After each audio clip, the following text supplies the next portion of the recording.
Here we are, clan the isms, cataclysm great. Our people out here struggling, trying to make it in this state. Everybody out here doing it, but we the ones who late. Now family, we the ones who gotta delegate. Get that money in the power, never be fake.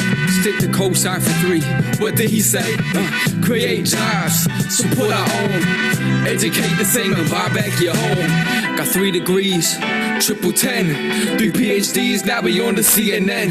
DBTV, let's talk about negligence. Ignorance is bliss, but we can turn it to intelligence. Believe none of what you hear, half of what you see. Let's break it down here on Dr. Boyce TV.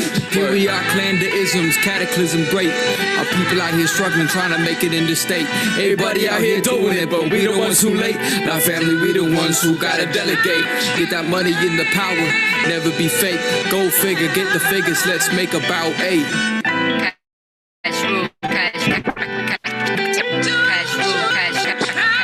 When worst come to worst, my peoples come first. I was hardly making George before I'd written a verse. Kept my mind straight, no hate. Work with my ambition. Invested in my ideas when nobody would listen. They told me I couldn't do it, so they think I could buy it. But they ain't even trying, ain't no need to deny it. Black continuity of hustle and grind. Centuries for lives like mine. Trying to look to a high power, but what I didn't see is the seed of success. Hey, what's up, guys? I hope you guys can hear me okay. I hope you guys can see me okay. I'm Dr. Boyce Watkins from Your Black World, the Black Business School. I want to welcome you guys to drboycetv.com. This is the home for intelligent Black people. So if you're Black and intelligent, you are in the right place. But if you're looking for people that are begging white folks to take care of them, you are in the wrong place. This is not the place for you if you don't believe in intelligence, if you don't believe in Black power, if you don't believe in strength, if you don't believe that Black people can do it all. If you don't put Black people first, then this is not the place for you. We are Black, obliggity Black all the time and twice on Sunday. So do me a favor. Let me know if you can see me and hear me. Give me a yes or no if you can see me and hear me. Also, that song that you hear in the intro, that is a young brother made that song for me. His name is Garvey G.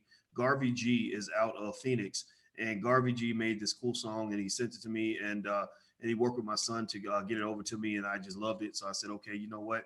This is gonna be my new intro song. So I hope you guys like it. So give a shout out to the young brother, because we got to respect and support young artists and young filmmakers and all the Black folks that are in entertainment that are doing the damn thing. Now, another area we got to show support and respect for is, our Black journalists. You got a lot of these really talented Black journalists who can't get jobs at, these places, like the CBS's like Gayle King's or at, the Today Show or whatever, where they hired George Bush's daughter, things like that. You got a lot of Black folks out here that are really good, really talented, that don't get opportunities. Now, I've told you guys, the solution is not to, pray to white Jesus and hope that one day opportunities will come. The solution is not to think that if you go in $100,000 in debt at a white university, that one day great things are going to happen. The solution is not for you to, think that if you're nice to white people, that they'll give you a couple of scraps. The solution is that you have to build your own. You got to create your own.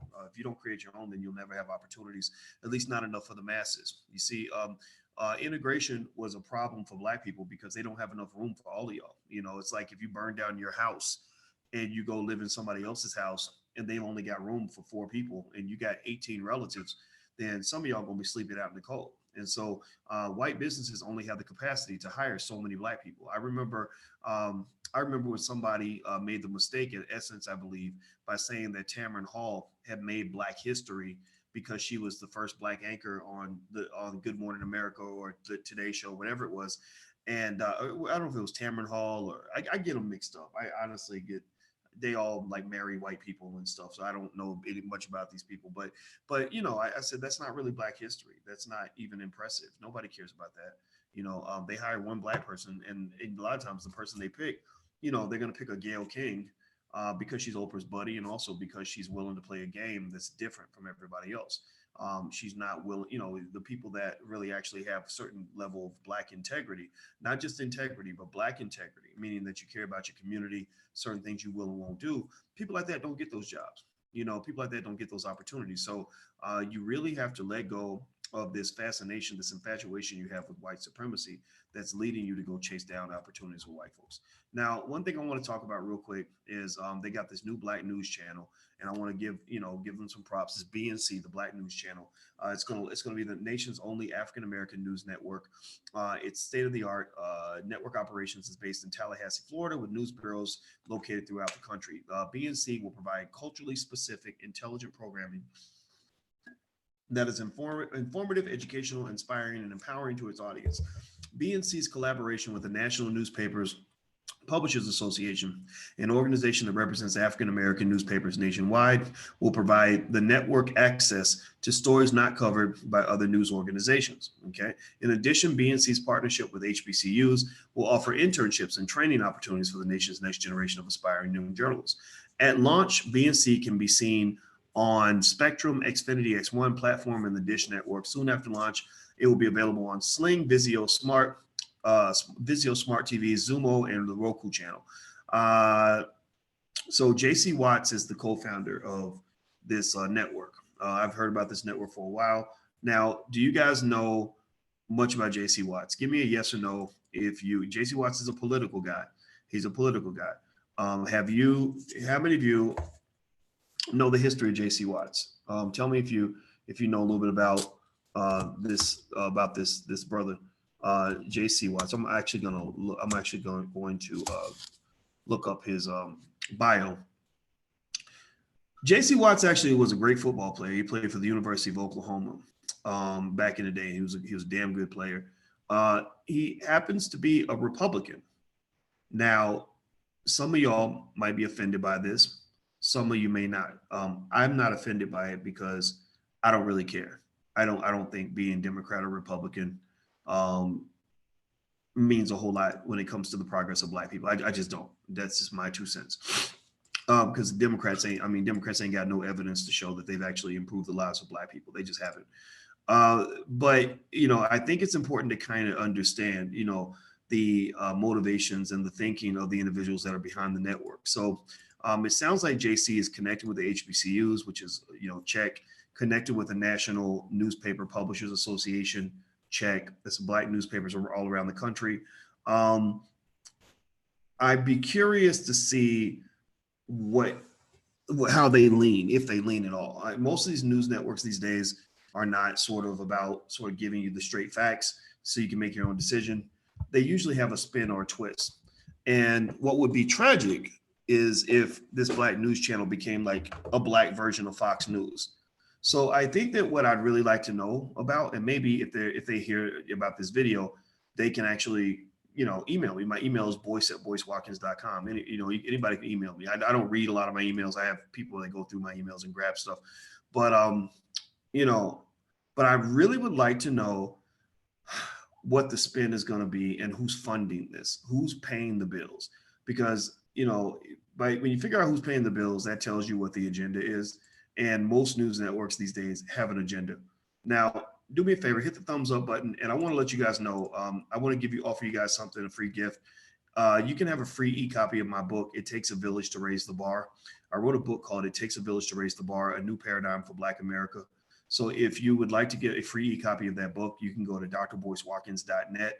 That's drboycewatkins.net. So feel free to go check that out. Also, hit the thumbs up button, hit the or retweet this if you're on Twitter, hit the notification bell, all that good stuff. Make sure you subscribe at drboycetv.com. All right, so I'm going to answer questions real quick. Actually, I got a little thing here that shows me all your questions as they pop up on the different platforms. So if anybody has a question, I'll answer a few questions before we bounce out. You can ask me a question about anything, any topic you want. Anything you want to ask me about. It could be economics. It could be Gail and Oprah. It could be what size shoe do you wear. It could be how do you feel about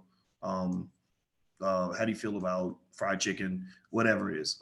Also, don't forget the All Black National Convention is happening in Brooklyn in October. So mark that in your calendar, October 16th through 18th in Brooklyn. The information, I'm going to put that up very, very soon so you can go check that out. Also, if you want to know about other events and things like that we have going on, you can go to drboyceseminars.com. That's drboyceseminars.com. Okay, so the true test, Dr. B, is going to be in the journalist that BNC hires. Yeah, I agree with you. I think it's going to be really interesting to see who they hire.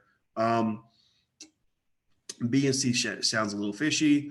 Maybe it's a distraction. Yeah, I agree. I think we have reason to be suspicious, but don't just be suspicious just because they're black. I know black people always fit the description. I know that there are people that think black people are always suspicious. Even black people think other black people are suspicious. But I'm not. I'm gonna give them the benefit of the doubt. I want to see what they um, come up with. Is Roland Martin to be trusted? I think Roland Martin is to be trusted to be Roland Martin. Roland Martin is, he is. He's a little bit on that bougie tip. He's probably the ones that he's probably among that group of people that would be more likely to support Gayle King and CBS because he's trying to get a job with CBS. I think he does what he does because he's waiting for white people to hire him. I don't think, but I don't think he's untrustworthy. I think that he is black. I think he cares about black people. He just cares about black people in his own way.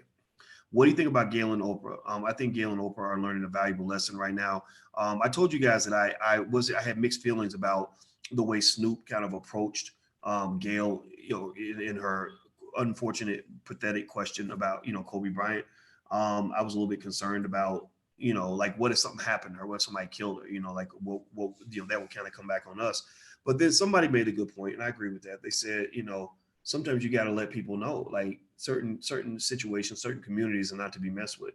Like the Jewish community, they won't necessarily do something like that, but they will deal with you. Like, they'll steal your whole career. They'll destroy you if you do anything, say anything negative about their community or disparage their community in any way. So I think that, I think Gayle and Oprah kind of they earned that one. They earned it. The co-founder and chief operating officer is white. What is that for the BNC? Oh, okay. Hi, Dr. Boy. Shout out to us in the US, in the UK. Yeah, I love the black UK in London. I mean, all my black folks that are worldwide, say your name in the chat, because I know there's a lot of you out here all around the world, and I want you to know that you're seen and you're heard, and I love you. Let's see here. They will off you. Snoop went in. Yeah, he did go in. But I mean, just remember, it's gonna be an open. It's going to be open season though on him, and he's got a lot. He's been around 25 years, so there's a lot you're going to see, where people are going to point out Snoop's issues as it pertains to black women, and I think that's going to be interesting to see. Ladarius, he brought Umar on to trap him in an interview. Who did? Roland? Oh, Roland. Yeah, I remember that. That was a good interview. Umar handled it really well though, But sometimes Umar be trapping himself. I mean, come on now. Y'all see, I mean, if you watch Umar and you're a rational person, you can't tell me that some of what he does and the way he does it doesn't disturb you at least a little bit. And I mean, that man been mad at me for 5 years. So it's like, let it go, man. Like why these niggas holding grudges for 5 years? I think that's very strange. Enjoyed you and Vicky Dillard today. Yeah, I love Vicky Dillard, a wonderful lady. I got a chance to see her, and I just love supporting strong, intelligent black women, and it gives me great pleasure to do that, and I love supporting my brothers as well. And I like shouting them out. I like shouting out the black woman that's in the bedroom over there. I love shouting out the guys that I respect, my homeboys that have my back. People like David Banner. I love David Banner. I love Charlemagne the Guide. Willie D. I mean, these are all guys that I've interacted with on a regular basis. Killer Mike, just guys that are upstanding, stand-up people, and I just think that that's important. I think as black people, we've got to have that. Nuri Muhammad at the Nation of Islam. So many great people out here, and I just like black unity. I enjoy that. Sometimes unity doesn't mean uniformity, though. Uniformity is a mental illness. Uniformity is when everybody thinks alike. Uniformity is a sign of a lack of intelligence. Unity, though, is strategic. So let's see here. If you expected a stock bubble to burst like Tesla did, would you sell some of it and buy more when it's lower, or just hold off the whole time? It's hard to time bubbles. I'm just telling you. I mean, but you can go off of what you think is going to happen. So if you think that it's on a bubble, then maybe just sell. Just say, I don't want to be a part of that. I want to go invest in something else that I don't think is a bubble. But what could easily happen is you could just sit here and watch the stock keep going up and up and up, because you might say, oh, it's $400. It used to be $100. It's on a bubble. But Amazon was $400. People thought it was overpriced, and now Amazon's at $2,000. So there's really no, people claim they know when the bubbles are coming, but they don't know. Let me see. Hit the thumbs up button. Please hit the thumbs up button, and hit that share notification bell. Also, we have financial workbooks for black children. So if you have black children and you want to teach them wealth, We also have a Black Business School for Children. The Black Business School for Children is at blackmillionairesoftomorrow.com. That's blackmillionairesoftomorrow.com. Can you share your thoughts on Fundrise? Fundrise is a low-key way to invest in real estate investments. I haven't seen the site. I can't endorse it because I don't know enough about it.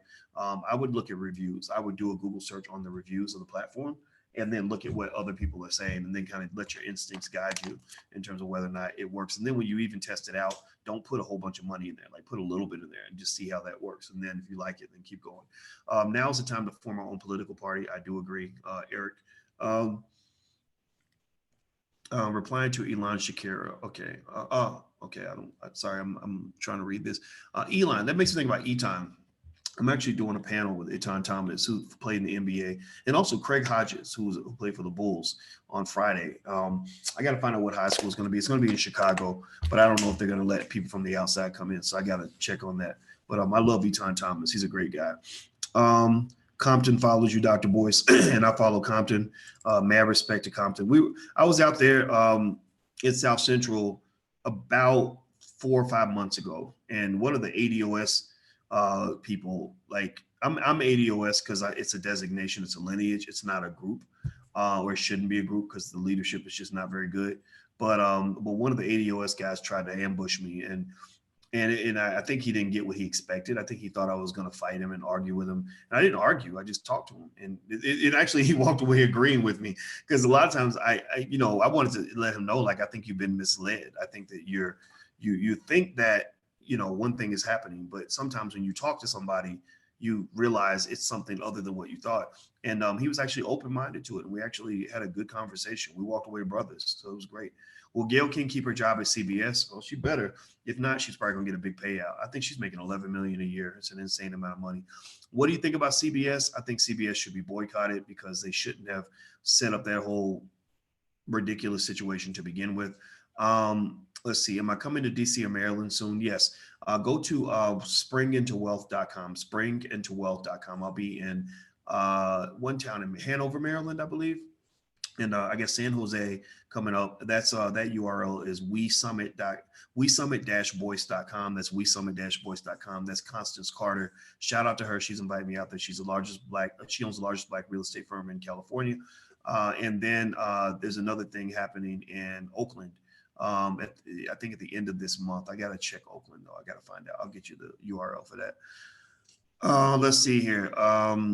Hey, listing from Cambodia. Oh, well, I don't think I had anybody from us say that they're from Cambodia. When are you coming to Charlotte? We'll make it happen. Alicia has a good friend in Charlotte that she just reconnected with. And I said, people have been asking me to go to Charlotte. We need to go to Charlotte so we can meet your friend. And I'll probably do an event out there since I got, people in different places that I love to talk to. Hey, Dr. Boyce, how are you from Brooklyn? Oh, hey, what's going on? I'm not from Brooklyn. I think saying, how am I from Brooklyn? I'm not from Brooklyn, but I love Brooklyn. I'm going to be in Brooklyn, All Black National Convention in October. Also, New Orleans is in July, right before scratch that, at the same time as the Essence Fest. So we're going to do some stuff in New Orleans. Also, the wedding is in Chicago, July 11th. So everybody's invited. You can come to that, etc. But Umar ain't no scrub. Yeah, I don't think he's a scrub. He's one of the best speakers I've ever heard, actually. Umar's on. I'm not gonna repeat your comment, but I just Nayu Siri, I just want you to know I saw you, but I'm not gonna repeat your comment because I'm not trying to start no shit up here. Crystal, I want to buy stock for daughter. We buy stock for our kids, but we just put it in our account because we're not gonna give our kids control of a whole bunch of money because they're just crazy. What about what Mark Lamont Hill said? What did Mark say? Let me see. Mark's always saying something. Get on people's nerves. Let me see here. Mark Lamont Hill. Let me see what Mark said. I'm gonna Google it. Hit the thumbs up button. Hit the notification bell while I look this up. If you're on Twitter, please retweet this. He calls out Snoop. He claims the rapper was disrespectful to Gayle King. Let's see. Rolling Out says, Rolling Out, shout out to Rolling Out. I respect what they do. Also, Atlanta Black Star. If you're looking for good Black news media outlets, Atlanta Black Star is real solid and real consistent. I hope that they hear this because I really admire what they're doing. Push Black is solid. The Root is on some BS. They're a white-owned publication that pretends to be Black. They're on a completely different agenda that I can't connect with. And it's a very destructive, toxic agenda. But anyway, I just want to shout them out. Let's see. The reactions to Gayle King's interview with Lisa Leslie continue to take different twists and turns. On Thursday, Snoop Dogg responded by lashing out. We know what Snoop said. Mark Lamont Hill, political commentator and college professor, responded by calling out Snoop's decision to call King a funky dog-faced bitch. Okay. So his quote is, "The word for today is nuance," Hill tweeted on Thursday. "You can have a critique of Gayle King, though folk should actually watch the whole interview and hold Snoop accountable for the misogynist way he engaged her." Actually, I don't have a big problem with what Mark said. I think that Mark, though, unfortunately, Mark has this real odd track record of kind of saying really bad things at the wrong time. Like, there's no reason really to go after Frances Cress Welsing right after she died. Why would you do that?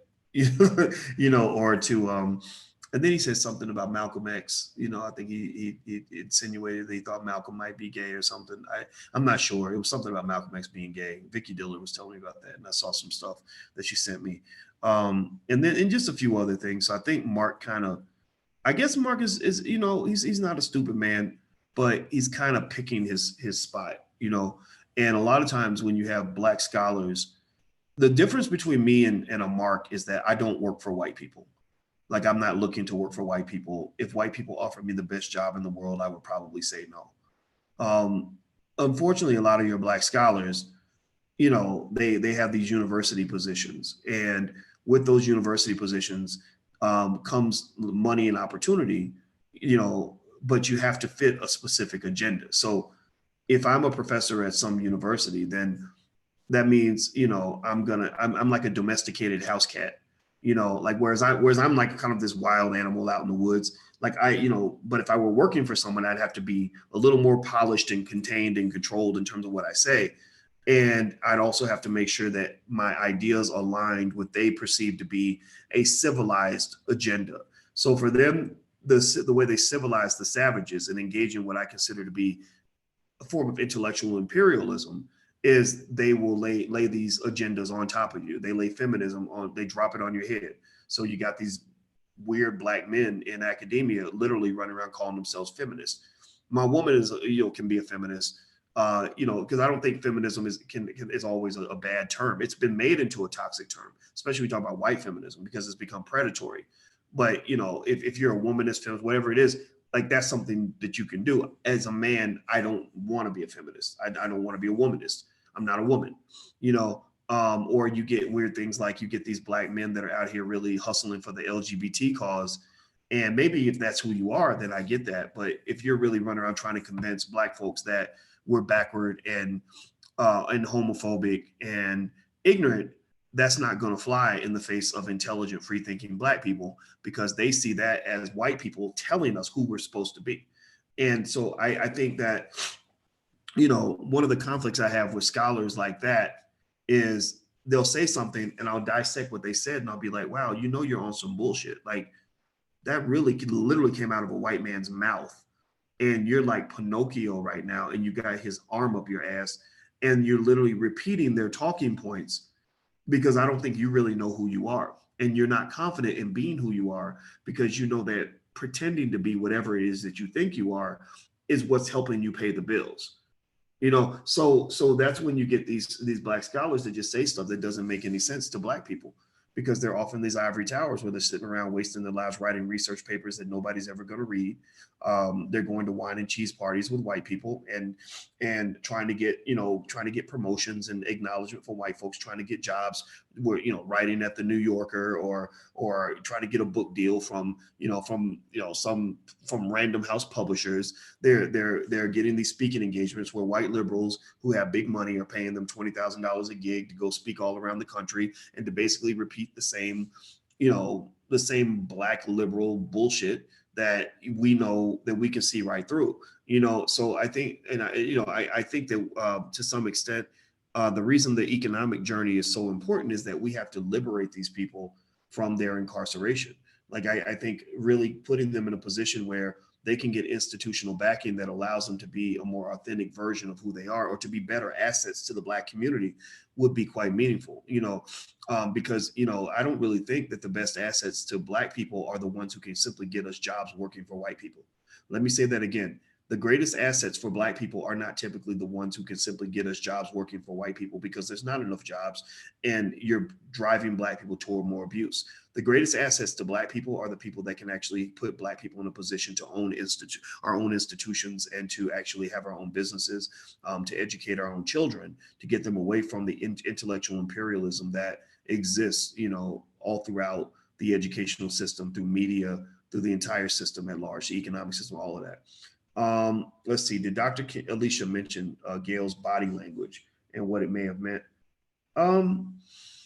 She didn't. I'm gonna ask her. Her thing is human behavior, so maybe she has an opinion on that.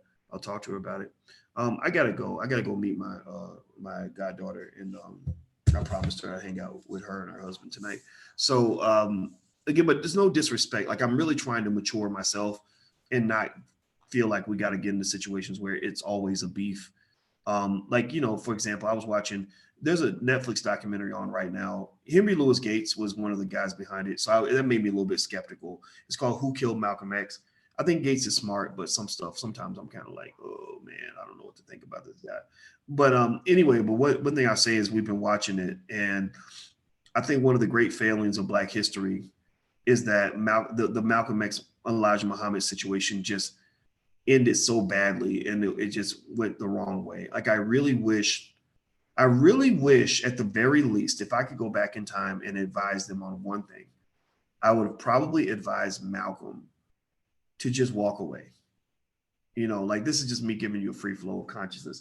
I would have just said to Malcolm, like, look, you can go do your thing, go be liberated, but don't say anything about the Nation of Islam. Don't say anything about Elijah Muhammad. Don't say anything that will inform the world that there's a divide between you two, because that's only going to make things worse. Because if you really want to know my opinion, and I have a lot of friends in the Nation of Islam, and I will always respect the Nation of Islam. They do things for Black people that nobody else does. I'm open to all possibilities in terms of how Malcolm died. I mean, you've got the one theory of, okay, some guys from the Nation of Islam wanted revenge and wanted to deal with him. Then you've got the theory that it was really the feds who set it all up, etc. Then you got the theory that maybe they were members of the nation, but they were informants, right? Which is a distinct possibility. But when I look at all of those theories and lay them all out on the table, I walk away just saying, man, I just wish these brothers could have got along, because I can't imagine being 22 years old. I'm in the Nation of Islam. I really respect the Honorable Elijah Muhammad. I would take a bullet for him in a minute. I love this man because of what he and his ideology have done for me. But then another man that I admire almost as much as him is now saying bad things about the person that I love. What you're doing is you're putting people in an impossible position where they have to make a choice, and I think that's the part that really was unfortunate. But Malcolm was young. He was in his early 30s when all this happened. So there are things I did in my early 30s that I wouldn't do now. But I can just tell you from where I'm looking at it now, I'm looking at Malcolm in particular as a young guy who is mad, pissed off about whatever happened inside the nation. He's trying to, move on, but he's saying these things. And I would probably just have said to him, like, look, don't, that's between you and Elijah Muhammad. Don't bring the masses into this thing. Like, don't bring other people into this. You don't have to say a word about it, and that's actually what, and I'm, if you want to know my policy on a lot of that now, I fall out with people all the time, at least every year, at least you have a couple of situations that don't work out, but I don't tell people about it very often. It's very rare that I say, oh, I can't stand that son of a bitch, F him, he did me dirty. I just move on, and so I think that's what I would encourage you to do. Nobody wins when everybody's fighting. That's one thing I believe to be true for sure. Last position, would you take a prominent position in the upcoming election if you think the position would be good for Black people? No, I don't want to get into politics. I wouldn't even do it. I love Black people, but I would probably nominate somebody. Like, I go get somebody who's built for that type of thing. Like Ryan Mack. I think Ryan Mack is a great political figure. I've watched him on the campaign trail, so to speak.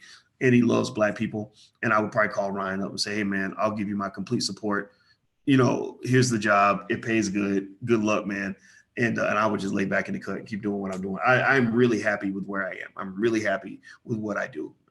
I can say that I am at a state of bliss. Quality of life is typically measured by three things: health, wealth, and relationships. My health is better than it's ever been because because the woman I'm marrying actually got me running, and I think she saved my life because she got me running. I lost a lot of weight, blood pressure went down, all that. I'm very mentally healthy. I'm able to filter out all the bullshit. Meditation really is important. If you have a lot that you're trying to do, you got to meditate, and so you can find yourself and recenter yourself, because there's so much noise out here. Wealth is fine. Money isn't that important to me, but we have enough to do whatever we got to do. I wish I had more, because I'd like to actually build spaces for Black economic empowerment all around the world. Like, I'd like to build economic training centers for Black boys and Black men and women as well, of course. But we need our men to get it. We need our men to have these spaces where they can be strong again. Like, I think that's really important. So I would like to have like another $50 million so I could do that. But in terms of like my own life, like, money isn't that important to me, honestly, in terms of quality of life. I'm very happy with my life. Relationships, I truly feel like I'm I'm marrying the most beautiful Black woman I've ever seen. I think marrying a Black woman is an honor. I think that's the most privileged space that a man can be in. And I'm very, very thrilled and honored and so appreciative that you guys give me the opportunity to share that journey with you, and that you give me the respect that you give me. I don't take that for granted. Like, I know it's there because you give it, because you're giving it to me. It's not because I just should have it. Like, I see it as a privilege. It's not a right.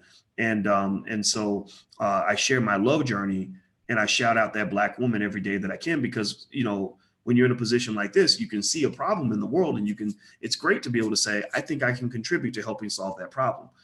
So I think one of our problems we have is a self-love issue. The Black man isn't getting respected. So I love contributing to, resurrecting the respect the Black man deserves. And the Black woman isn't respected. She isn't loved. She isn't cherished. She isn't told she's beautiful. And so I love telling my Black woman that she's beautiful in front of everybody all the time. And I don't care what people think. I mean, you could say it's simping or whatever, but I've heard a couple of silly remarks, but it doesn't matter. If there's any point in your life that's worth simping, it's for a Black woman. Like, the Black woman really is gold. She really is a goddess. And I think it's important to make sure we repeat that to ourselves. So anyway, I'm going to go, guys. Hit the thumbs up button, hit the share button, hit the subscribe button. Thanks for hanging out with me. I will see you guys soon, and take care. Be good. Oh, by the way, my website is boycewatkins.com. If you want to see what we got going on, go to boycewatkins.com. If you want a free e-copy of my book, It Takes a Village to Raise the Bar, go to drboycewatkins.net. That's drboycewatkins.net. You can get a free e-copy right now. See you soon. Be good.